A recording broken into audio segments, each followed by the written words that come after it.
بسم الله الرحمن الرحیم. نن موږ تاسو ته د اختر په باره کې د هغې مسائل او سنت طریقې او د مانځه طریقه دا موږ تاسو ته ښیو. الله جل جلاله مسلمانانو له دوه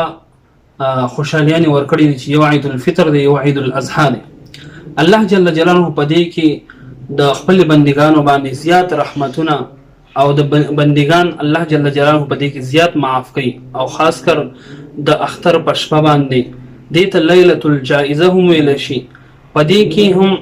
بندگانو ته د چا چې هم روجې نیسلي دي ټولو ته هغې اجر او ثواب الله جل جلاله ورکوي. اختر دا د خوشحالۍ الله جل جلاله یو موقع مونږ تاسو ته نصیب کړې ده. نبی علیه الصلاة والسلام چې کله مدینې منورې ته هجرت وکړو نو دغه شانې د جهالت په دور کې هغوی به هم یو دوه تهوارونه مناول، خو هغې ټول له فضولیاتو نه ډک وو. نبی علیه الصلاة والسلام نو د دې امت دپاره الله جل جلاله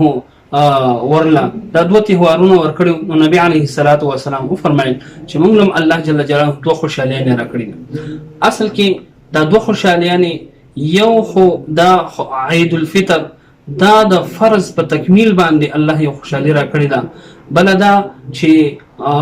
عید الاضحی چې هغه د لوی حکم ادا کول په هغې باندې خوشحالي الله جل جلاله راکړې ده. د اوله خبره ده چې سنت طریقې د اختر د مانځه نه مخکې چې کومې سنت طریقې یا اختر مانځه دپاره کومې سنت طریقې دي هغه دا دي. یو دا د اختر د شپې عبادت کول. اختر د شپې زیات تر مستحب طریقه داره چې سړی پکې نفلونه کوي او زیات تر کوشش کوي چې الله جل جلاله نه دعاګانې غواړي، ځکه چې دې ته لیلة الجائزه هم ویل شي، د انعام شپه. نو الله جل جلاله بندګانو باندې انعامات هم کوي او د هغوی هغه یعنی هغوی له الله اجر هم ورکوي د هغه روژو چې کوم بندګانو نیسلي دي. بله خبره ده چې په دې کې سنت طریقې دي. یو سنت طریقه دا ده چې د اختر مانځه دپاره سړی ځي د ټولو نه مخکې مونږ تاسو له پکار دي چې انسان غسل وکړي، ځکه چې عبدالله ابن عباس رضی الله فرمایي چې نبی علیه الصلاة والسلام به د وړوکي اختر دپاره دغه شان لوی اختر دپاره هغې دپاره به غسل کو. دغه شانې بل سنت طریقه دا ده چې جابر رضی الله تعالی عنه روایت ته چې نبی علیه الصلاة والسلام به چې کله د مانځه دپاره به تو نو اختر پر ورځ باندې اختر مانځه دپاره نو په یو لاره به لاړ او بله باندې به راتلو، یعنی خپل لاره به هغه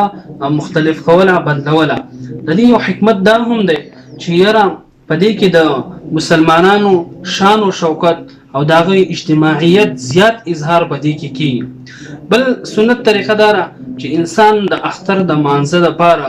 زی نو د اختر یو وړوکی اختر دی، وړوکی اختر د مانځه نه مخکې څه خوراک کول دا سنت طریقه ده. او بیا خصوصا مستحب دا ده چې 3 کجوري یا 15 کجوري یا 2 کجوري دا وخوړی شي، دا هم یو مستحب طریقه ده. او د وړوکی اختر د مانځه نه مخکې خوراک کول هغه سنت دي، او غټ اختر نه مخکې خوراک کول هغه سنت نه دي. یعنی مطلب دا چې مخکې خوراک نه دي کول پکار، او د اختر د مانځه نه پس چې کوم عید الاضحی دی د هغې نه پس خوراک کول پکار دي. بله خبره ده، بله سنت طریقه دا ده چې انسان له پکار دي چې د شرع مطابق خپل ځان هغه ښایسته کړي، یعنی ښه کپړې واچوي، د ټول نه بهترینې کپړې واچوي. هغه که نوي او که زړې، خو نوي کپړې هم بهتر دي، خو که زړې کپړې هغه ووینځلی شي هغه اغوستل، او دغه دا مستحب او مسنون طریقه ده. د دې سره خوشبو لګول، مسواک وهل، او بله خبره ده سنت طریقه داره چې اختر مانځه دپاره مونږ تاسو ځو نو پیدل تلل، چې پیدل مونږ تاسو ځو. بله خبره ده چې د اختر د مانځه له چې کله مونږ تاسو وځو نو په لاره باندې په رورو اواز سره تکبیرات ویل، الله اکبر الله اکبر لا اله الا الله والله اکبر الله اکبر ولله الحمد. یو د اختر د مانځه اوس طریقه مو تاسو ته بیانوم. د اختر مانځه طریقه دا ده چې کله مونږ امام پسې ودرېږو نو د زړه نه نیت کول، ځکه د اختر منځ واجب دی، نو په زړه کې د واجب نیت کول چې 2 رکعاته منځ ادا کوم د واجب د اختر منځ. او په دې امام پسې نو دغه شان که په ژبه باندې سړی وي هغه افضل طریقه ده نور به زړه قص هغه پوره دی د هغې سره سره چې کله مونږ تاسو ودرېږو تکبیر وکړلی شي نو امام به هم او مقتدی هم سبحانك اللهم دا به ووایي سبحانك اللهم دا چې ووایي د هغې نه وروستو د الحمد نه مخکې 3 تکبیرات ویل هغه واجب دي نو 3 تکبیرات امام به 3 تکبیرات کوي نو شاته مقتدی هغه به 3 تکبیرات کوي الفاظ به هغه هم وي او لاس اوچتول ني لاس لکه څنګه چې مونږ په تکبیر تحریمه کې لاس اوچتو دغه شان لاس اوچتول ني او بیا لاس ځوان پرې خودل ني د دې تکبیراتو په منځ کې دعا ویل نشتی یعنی څه دعا یا تسبیحات ویل هغه به دې کې نشتی دا غي نه رستو چې کله سورت شروع شي بیا الحمد وی بیا غي نه رستو سورت وی او د سورت نه پس امام لاړ شي رکوع لاړ شي دا رکعت پوره شي کله چې امام پاسي نو په دویم رکعت کې امام الحمد وی سورت وی نو د سورت نه پس 3 تکبیرات بیا دي 3 تکبیرات بیا دي امام تکبیرات بکی نو په جواب باندې به مقتدی هم هغه تکبیرات وی لاس به اوچتای یعنی غوګونو پورې لاس اوچتول نو د لاسونو اوچتول پکار دي او بیا د هغه سره لاس واپس پرې خودل دا هم پکار دي یعنی پرې دی به هغه بیا په نامه باندې نه تړي داغه سره چې کله تکبیرات 3 تکبیرات پوره شي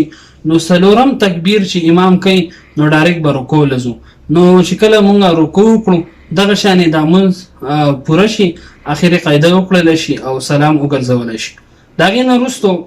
چې کله منځ پوره شي نو د مانځه نه پس چې هغه امام طرف ته متوجه شي او خطبه اوري خطبه مو تاسو له پکاره چې هغه ته خو کېدو او خطبه واورو کله چې خطبه ختم کړل شي ها د مانځه نه مخکې کله چې موږ وشي د مانځه پسې هغه مو تاسو له پکاره دعا وغواړو بیا خطبه وکړل شي نو خطبې نه وروسته دعا نشته غوره طریقه ده چې دعا ونه کړل شي د مانځه پسې دعا وکړل شي کله چې موږ د اختر مو د خطبه د هغې نه مو فارغ شو نو د هغې نه وروسته په جمعات کې فورا یو بل غاړه ورکول نو دا هم صحیح نه دي د دې وجه نه د جمعات د آدابو هم خلاف دي نو جمعات نه چې ووځو یو بل سره بیا غاړه ورکول مصافحه کول دا یو خبره هم یاد ساتئ چې په اختر کې یو بل ته مونږ وایو چې مبارک شه